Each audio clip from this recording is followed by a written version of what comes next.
Hey guys, welcome to amazing life. आज का इस सेशन में मैं एक पोएम के द्वारा हम अपने अपने लाइफ को जानने का कोशिश करें। Be careful what you wish for. ये पोएम 7वां क्लास का है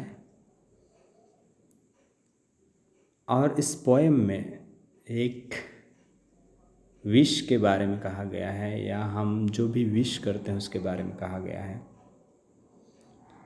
हम सबों का लाइफ में कोई ना कोई विश है, इच्छा है और हम करना चाहते हैं। पर कभी कभी हमारे साथ ऐसा होता है कि हमारा जो विश है, जो इच्छा है, उसको पाने के लिए हम बहुत जल्दबाज करते हैं, बिना रिजल्ट को पहचानते हुए, बिना परिणाम को पहचानते हुए।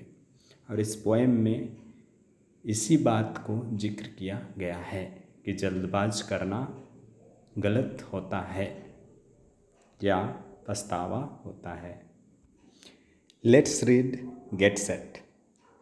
Do you ever feel that the people around you are leading a more comfortable and enjoyable life than you are? In second point, have you ever wished to lead a life similar to that of your favorite celebrity? Third, we often imagine that such a life is a great joy, but we fail to realize that there are so many difficulties in other people's lives too. Fourth, read this poem about Ernie, the apple who wished to be picked by the apple pickers. चलिए अब इतना को हम हिंदी में समझते हैं।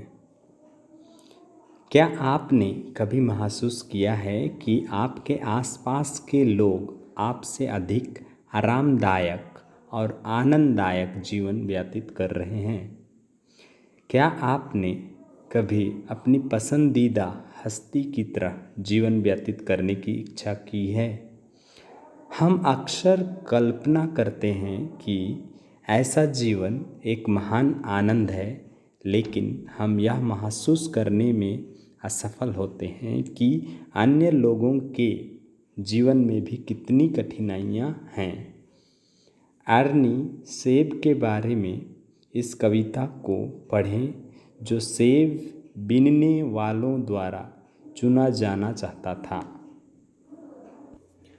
Let's see the stanza. Ernie the apple hung from a tree in an orchard a mile wide, and every day the pickers would come and haul dozens of apples inside. They'd pick the prettiest of the bunch, filling their baskets and pails.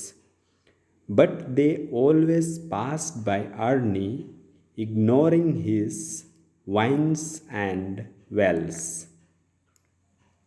Please pick me, Ernie would cry, each time the pickers sauntered by. I want to go inside with you, cried Ernie till he turned bright blue.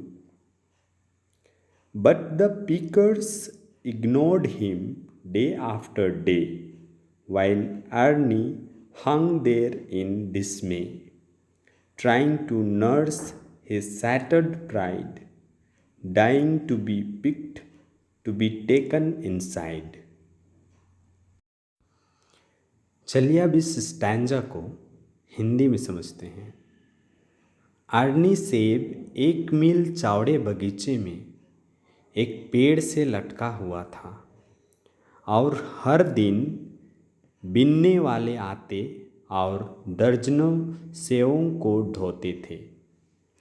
वे अपनी टोकरियां और बाल्टियां भरते हुए सबसे सुंदर गुच्छा चुनते थे, लेकिन वे हमेशा अर्नी के पास गुजरते थे और उसकी कराह और विलाप को नज़रअंदाज करते थे। कृपया मुझे चुने, अर्नी हर बार रोती थी जब उनके पास चुनने वाले टहलते थे। मैं तुम्हारे साथ अंदर जाना चाहता हूँ। अर्नी को तब तक रोना पड़ता था जब तक वह चमकीला नीला नहीं हो जाता, लेकिन बिनने वालों ने उसे दिन ब दिन नज़रअंदाज कर दिया करते थे, जबकि अर्नी निराशा में वहीं लटकी रहती, अपने टूटे हुए अभिमान को सहलाने की कोशिश करती रहती थी। वो अंदर जाने के लिए मरने लगती थी कि उसे कोई चुने और बास्केट के अंदर ले जाए। Let's read next stanzas. Each new dawn he'd do a trick, like spinning around on his twig. But the picky pickers never stopped for apples that weren't big, or juicy, or red, or bright, or sweet. Poor Arnie was none of these things. He wasn't completely quite full grown, and he had some nicks and dings. He dreamed what it was like inside, lights and music all around. Arnie just wanted to go there so badly. He flung himself to the ground. चलिए अब हम इस stanza का हिंदी भी जानते हैं। प्रत्येक नई सुबह वह अपनी टहनी पर घूर्णन करना शुरू कर देते थे, लेकिन बिनने वाले उन सेवों के लिए कभी नहीं रुकते थे जो बड़े नहीं हुए थे, या रसदार या लाल या चमकीला या मीठा नहीं थे। बेचारा अर्नी इनमें से कुछ भी नहीं थी।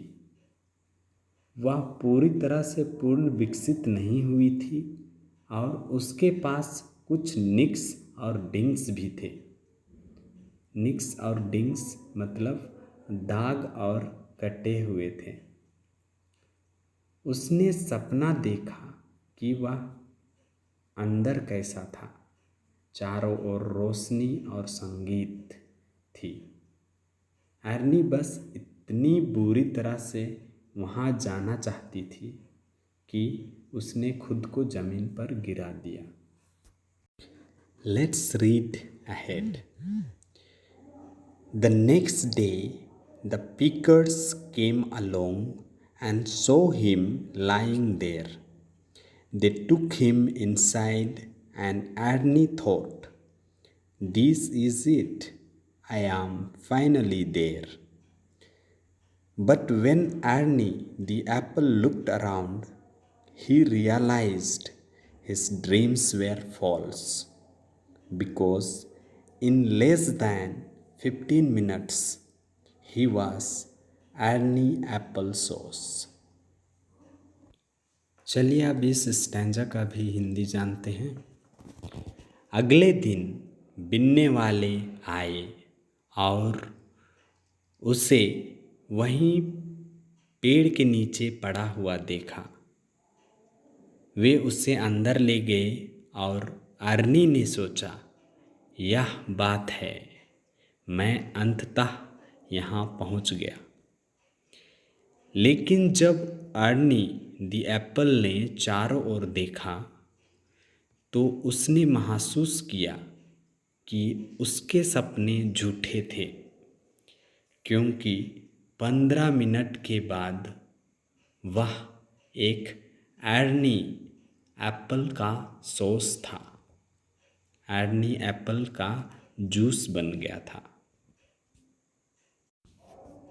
So from this poem we came to know that whatever we wish, we should not be in hurry.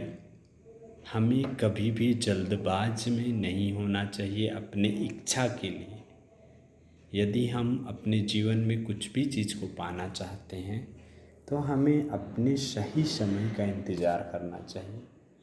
हमें उस दिन का प्रतीक्षा करना चाहिए जब हम उसके लिए मैच्योर्ड हो जाएंगे और उस काम को या उस सपने को, उस इच्छा को हासिल करने के योग्य बन जाएंगे।